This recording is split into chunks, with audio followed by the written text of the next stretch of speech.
शिवाय नमस्तुभ्यम। हर हर महादेव। 29 अगस्त भादो मास का बहुत ही प्यारा सा महीना चल रहा है। 29 अगस्त को भादो मास की एकादशी है।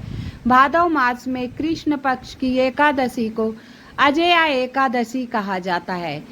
अजया एकादशी पर शिवलिंग पर जल चढ़ाना है कि नहीं चढ़ाना है, कैसे चढ़ाना है, ये सारा उपाय इस वीडियो में आपको मैं बताऊंगी। कृपया ध्यान से सुनिएगा और समझिएगा, फिर उपाय करके आइएगा। एक तो एकादशी, अजया एकादशी गुरुवार के दिन एकादशी का व्रत भगवान विष्णु के निमित्त किया जाता है और गुरुवार का दिन भगवान विष्णु का दिन माना गया है, जैसे सोमवार का दिन महादेव का दिन है। तो भादो का बहुत ही प्यारा महीना और सोने पर सुहागा एकादशी बृहस्पतिवार यानी कि गुरुवार के दिन पड़ी है। तो इस दिन आपको विशेष उपाय करने हैं और किस तरह करने हैं, छोटे छोटे 3 उपाय बताऊंगी। बहुत ही विशेष है, बहुत ही महत्वपूर्ण है। एकादशी, अगर आप लोग एकादशी का व्रत नहीं कर पा रहे तो उपाय कर लीजिए और एकादशी व्रत कथा अवश्य सुना कीजिए। कहते हैं एकादशी व्रत कथा सुनने मात्र से सारे पापों का नाश हो जाता है। आइए इस वीडियो में तो मैं आपको उपाय बताऊंगी, अगले वीडियो में अजया एकादशी व्रत कथा अवश्य डालूंगी। तो 1 लोटा जल और उसमें कुछ बूंदे गंगा जल, जो आप अपने रसोई घर के पीने से पानी से, परिंदे से, मटके से, आरओ से, जो भी आपके घर में का जहाँ से आप पीने का पानी उपयोग में लेते हैं, वहीं से आपको ये तांबे के लोटे में 1 लोटा जल ले लेना है। ठीक है, समझ में आई बात। और इसमें कुछ बूंदे गंगा जल की मिला लेना है। क्या मिला लेना है? पवित्र नदियों का जल, गंगा जल आप मिला लीजिएगा। मात्र 1 लोटे का उपाय है, 1 लोटे जल वाला उपाय है और कोई सामग्री नहीं लगेगी। लेकिन हर उपाय पूर्णतः श्रद्धा एवं विश्वास से कीजिएगा और जैसे विधिवत रोज आप पूजन करते हैं पहले पूजन कर लीजिए। नहीं, ये नहीं कि आप उपाय करने गए, उपाय करके चले आए, ऐसा नहीं है। तो आपको क्या करना है, 1 कटोरी ले जानी है। 1 लोटा जल ले गए, अब 1 कटोरी भी ले जानी है। क्या ले जानी है? 1 कटोरी ले जानी है। अब इस जल को किस प्रकार शिवलिंग पर समर्पित करना है, शिवलिंग पर नहीं चढ़ाना है, लेकिन शिवलिंग पर ही, जैसा कि बताया है, सारे शिव परिवार होते हैं, पर ही सारे शिव परिवार होते हैं। तो हम पहले गणेश जी के स्थान पर, दाईं तरफ गणेश जी के स्थान पे श्री शिवाय नमस्तुभ्यं, ओम श्री गणेशाय नमः, थोड़ा सा जल डाल देंगे। फिर उसके बगल कार्तिकेय जी का स्थान बाईं तरफ, ओम श्री शिवाय नमस्तुभ्यं, वहाँ भी जल डाल दिए। अब सबसे प्रिय पुत्री माता अशोक सुंदरी, जो भगवान भोलेनाथ की सबसे प्रिय पुत्री हैं, जहाँ जलाधारी से जल गिरता है वहाँ टेढ़ा मेढ़ा नाक की आकृति का थोड़ा सा उठा हुआ बना रहता, वह माता अशोक सुंदरी है। अब वहाँ जल डाल दीजिए, श्री शिवाय नमस्तुभ्यं। अब जहाँ शिवलिंग जुड़ा हुआ है माता पार्वती के हस्त कमल पर, शिवलिंग के ऊपर नहीं डालना है, जहाँ जुड़ा हुआ है माता पार्वती का स्थान होता है, तो वहाँ श्री शिवाय नमस्तुभ्यं जल डाल दीजिए। 4 जगह जल डालें और कलश में थोड़ा सा जल बचा के रख लीजिएगा। कलश में थोड़ा सा जल आपको बचाकर रख लेना है। अब जो कटोरी ले गए वो मंदिर में थोड़ा सा प्रसाद उसमें अवश्य ले आना, खाली मंदिर से नहीं आना चाहिए, तो आप प्रसाद ले आना। अब थोड़ा सा जल कलश में बचा लिए। आप देख लीजिए कहीं बेलपत्री का पेड़ हो आसपास, नहीं हो तो घर पे हो। आजकल बेलपत्र का पेड़ सभी लगाए रखते हैं, बड़े आसानी से मिल जाता है, छोटा बड़ा जैसा भी हो, बेलपत्र का पेड़ होना चाहिए। बहुत ही प्यारा सा नाम लेना है, महादेव का सबसे प्यारा सा नाम लेना है, कुंदेश्वर महादेव, कुंदकेश्वर महादेव, कुंदकेश्वर महादेव का नाम लेकर वो जल, सारा जल जो लोटे में आप बचा कर लाए हैं, गंगा जल मिला हुआ, वो बेलपत्री के वृक्ष में आप धीरे धीरे सारा जल समर्पित कर दीजिए और अपनी मनोकामना या जो समस्या हो कह दीजिए। मात्र इतना करने से आपकी सारी समस्याएं दूर हो जाएंगी और मनोकामना पूर्ण हो जाएगी। अभी ये सवाल उठता, आप ये उपाय किस समय करें? तो ये आप उपाय आज 8 बजे तक, 12 बजे तक कर लीजिए, शाम को 4 बजे के बाद 8 बजे के बीच में कर लीजिए, जब आपकी मर्जी तब। वैसे प्रदोष काल में विशेष महत्व होता है। अब कहेंगे शिवलिंग पर जल, अरे जल आज चढ़ाओ, लेकिन ये उपाय में नहीं चढ़ाना है।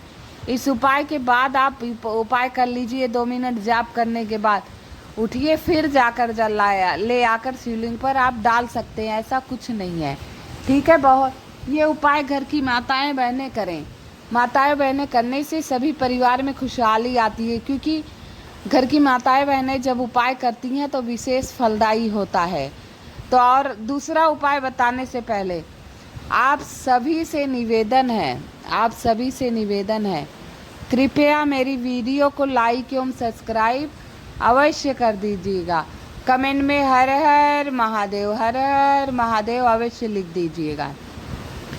तो हर उपाय पूर्णतः श्रद्धा विश्वास से कीजिए और कोई टोटका नहीं। ये उपाय पहले लोग करते थे, पहले के लोगों को ज्ञान था, हमारे पूर्वज। लेकिन हम लोग क्या है, अब पता ही नहीं, यूट्यूब पे पढ़ते हैं, अरे टोटका ऐसा है। ऐसा कुछ नहीं, आप करके पूर्णतः श्रद्धा विश्वास से करिए, आपकी मनोकामना अवश्य पूर्ण होगी, 101% पूर्ण होगी। और कमेंट में हर हर महादेव अवश्य लिखिएगा।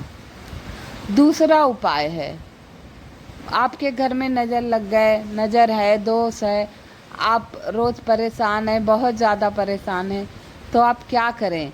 नकारात्मक ऊर्जा घर से निकल नहीं रही, घर के लोग आपस में झगड़ा कर रहे हैं या लड़ाई कर रहे हैं, गृह कलेश है, वास्तु दोष है, कोई भी दोष हो, किसी भी प्रकार का दोष हो, उससे मुक्ति पाने के लिए, या पड़ोसियों को हाय लग गई। कई बार क्या होता, हमारे बरकत होती, पड़ोसी हाय टोटके कर जाते हैं। क्योंकि आज के समय में, खास तौर पे आज के समय, लोग अपने दुख से दुखी नहीं हैं, दूसरों के सुख से दुखी हैं। ये बहुत विडंबना है आज के समय की।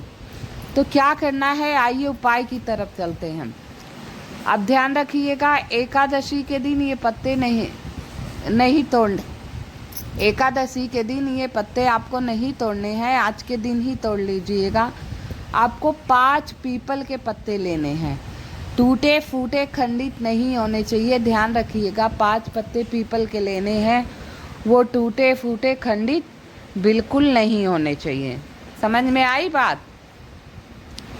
और 1 लोटा जल, मात्र 1 लोटा जल, जो आप अपने रसोई घर से भरेंगे। कई बार बताती हूँ, रसोई घर से भरने से क्या होता है, हमारे घर के दोष मिट जाते हैं। अपने रसोई घर से भर लीजिए और उसमें थोड़ा सा गंगा जल अवश्य मिला लीजिएगा। दोनों सामग्री लेकर आपको मंदिर जाना है, दोनों सामग्री लेकर आपको शिव मंदिर जाना है। कहाँ जाना है? शिव मंदिर।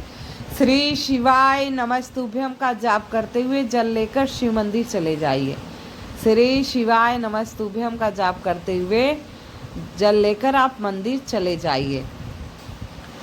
अब मंदिर चले गए, अब इसमें भी शिवलिंग पर जल नहीं डालना है। इस उपाय में भी ध्यान से सुनना, इस उपाय में भी आपको जल शिवलिंग पर नहीं डालना है। अब 5 पत्ते पीपल के ले गए, 1 लोटा जल, तो वो 5 पत्ते अच्छे से स्वच्छ कर लीजिए, धुल लीजिए, घर से ही धुल ले जाइए। अब इसके बाद शिवलिंग पर ही, जैसा कि आप लोगों को पता है, पूरा शिव परिवार है, तो जहाँ जलाधारी से जल जीतता है, माता अशोक सुंदरी का जो स्थान है, वहाँ 1-1 पत्ते पीपल के, 5 पत्ते हैं ना हमारे पास, 5 पत्ते हैं कि नहीं है, ले गए हैं ना आप लोग, तो 1-1 पत्ते श्री शिवाय नमस्तुभ्यम का जाप करते हुए वहाँ चढ़ा दीजिए। माता अशोक सुंदरी के स्थान पर 5 पत्ते आप चढ़ा देंगे। श्री शिवाय नमस्तुभ्यम का जाप करते हुए 1-1 करके 5 पत्ते अशोक सुंदरी के स्थान पर समर्पित कर दिए।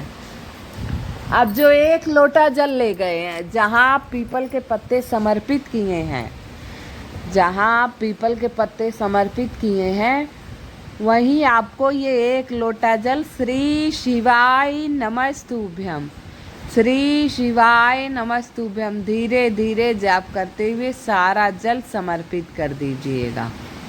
अब जल समर्पित कर दिए, इसके बाद जो 5 पत्ते पीपल के हम चढ़ाए हैं, वो पत्ते वहाँ से उठा लीजिए। जो पीपल के पत्ते आपने समर्पित किए हैं, समझ गए, वो पत्ते पुनः वहाँ से उठा लीजिए। और वो पत्ते श्री शिवाय नमस्तुभ्यम का जाप करते हुए आपको शिवलिंग पर समर्पित कर देना है। कहाँ समर्पित करना है? शिवलिंग पर समर्पित कर दीजिए। अब इसके बाद ये पत्ते उठा लीजिए, पांचों पत्ते आप उठा लीजिए। अब उसे जलाधारी से जल गिरा होगा, एक कटोरी में ले लिए आप। जल डालते समय कटोरी लगा लेना, मैं बता गई, भूलना, सॉरी। तो आप जब जल डाल रहे हैं पीपल के पत्ते पे तो जलाधारी से जल गिर रहा होगा, एक कटोरी में आप ले लीजिए उसे, एक कटोरी में आप ले लीजिए। अब पीपल के पत्ते शिवलिंग पर जो चढ़ा रखे अशोक सुंदरी के स्थान से उठाकर वो लेकर उसी कटोरी में डाल दीजिए। अब श्री शिवाय नमस्तुभ्यम का जाप करते हुए, श्री शिवाय नमस्तुभ्यम का जाप करते हुए आप अपने घर आ जाइए। जो पीपल के पत्ते, पांचों पत्ते और कटोरी लेकर आप अपने घर आ जाएंगे। अब हमारे घर में नज़र दोष है, नकारात्मक ऊर्जा का प्रभाव ज़्यादा हो गया है। नकारात्मक ऊर्जा का मतलब उल्टा सीधा सोचना, इधर उधर की बात सोचना, लोगों से लड़ाई करना, तो ये नकारात्मक ऊर्जा का वास होता है। हाय लगी हो, नज़र दोष हो, किसी भी प्रकार का घर में आपके दोष हो या हाय लगी हो, नज़र हो, तो ये सब दूर करने के लिए अभी ये जल लेकर आए हैं आप ना, ले आए हैं कि नहीं, ले आए ना कटोरी में, और पीपल के पत्ते। तो उसी पीपल के पत्ते से आपके घर में जितने भी कमरे हैं, 2, 4, 10 जितने भी कमरे हैं, बरामदे हैं, बाथरूम छोड़कर सभी कमरे और बरामदे में इस पीपल के पत्ते से जड़ का छिड़काव करना है, जल का छिड़काव करना है। श्री शिवाय नमस्तुभ्यम, श्री शिवाय नमस्तुभ्यम का जाप करते हुए सभी कमरों में आप जल का छिड़काव कर दीजिएगा। अब सवाल उठता है, जो पीपल के पत्ते बचे उसे करे क्या? आपके मन में ये बात आती होगी ना, आप क्योंकि शिवलिंग पर समर्पित है, अब छिड़काव तो हम कर दिए, पीपल के पत्ते का करेगा? अरे उसका भी उपाय है, सब्र रखिए, समझा रही हूँ। अब ये पीपल के जो पत्ते बचे हैं, इसे आप किसी भी पेड़ के नीचे, जैसे नीम का हो, बरगद हो, पीपल है, और किसी भी पेड़ के नीचे, लेकिन स्वच्छ जगह हो थोड़ा सा, वहाँ आप इन पत्तों को रखाइए। वहाँ आप इन पत्तों को रखाइए। मात्र 2 छोटे छोटे उपाय हैं, बता दिया। अगला उपाय बताऊंगी, लेकिन ये कौन करे? माताएं बहनें, घर की माताएं बहनें करें, जो घर की साक्षात लक्ष्मी है। माता बहनें ये उपाय करती हैं तो विशेष लाभ होता है। तो घर की माताएं बहनें ये उपाय अवश्य करें, उनकी सारी मनोकामनाएं पूर्ण होगी। तो पूर्णतः श्रद्धा एवं विश्वास से सारे उपाय करने चाहिए। सारे उपाय आप पूर्णतः श्रद्धा विश्वास से करेंगे तो आपकी सारी मनोकामना अवश्य पूर्ण होगी। आइए अगला उपाय, जैसे कि अजय एकादशी। एकादशी का व्रत भगवान विष्णु के निमित्त किया जाता है, भगवान विष्णु के निमित्त किया जाता है। और बृहस्पतिवार है तो सोने पर सुहागा। बृहस्पतिवार के दिन भगवान विष्णु का व्रत पड़ गया, तो इससे सोने पर सुहागा जो भी उपाय करेंगे जल्दी ही फलदायी और लाभकारी होगा। तो आइए, बहुत दिन से परेशान है, पुत्र पुत्रियों का विवाह नहीं हो रहा है, घर में कोई मंगल कार्य नहीं हो रहा है, तो क्या करना है? 1 लोटा जल ले लीजिए और 1 चुटकी हल्दी, मतलब अलग से ले लीजिए प्लेट में, 21 चने की दाल, थोड़ा सा गुड़, 1 गोल बत्ती घी का दीपक, और जल थोड़ा पर्याप्त मात्रा में डोली वगैरह में ले लीजिएगा। और चले जाइए आप मंदिर में केले का वृक्ष, कनेल का वृक्ष नहीं तो आसपास जो कनेल का पेड़ है या केले का जो पेड़ है वहाँ पहुँच जाइए। आपके आसपास, घर के आसपास हो तो भी ये उपाय कर सकते हैं। एकादशी के दिन इन दोनों वृक्षों में जल डालना है। आप केले के वृक्ष में पहले जल डालिए। ओम नमो भगवते वासुदेवाय नमः। ओम नमो भगवते वासुदेवाय नमः। अब चने की दाल, 21 दालें, एक एक करके भगवान विष्णु के मंत्र का जपिए। ओम वैष्णवे नमः, ओम वैष्णवे नमः, ओम वैष्णवे नमः। सारी दाल वहाँ समर्पित कर दीजिए। गुड़, आधा गुड़ यहाँ रख दीजिए, आधा बचा लीजिएगा। अब गोल बत्ती का दीपक वहाँ जला दीजिए और 1 चुटकी हल्दी ले गए, 5 टीके वहाँ लगा दीजिए। और जो आपके जीवन में समस्या हो, विवाह को लेकर, पुत्र पुत्रियों को लेकर, वो समस्या कहिए।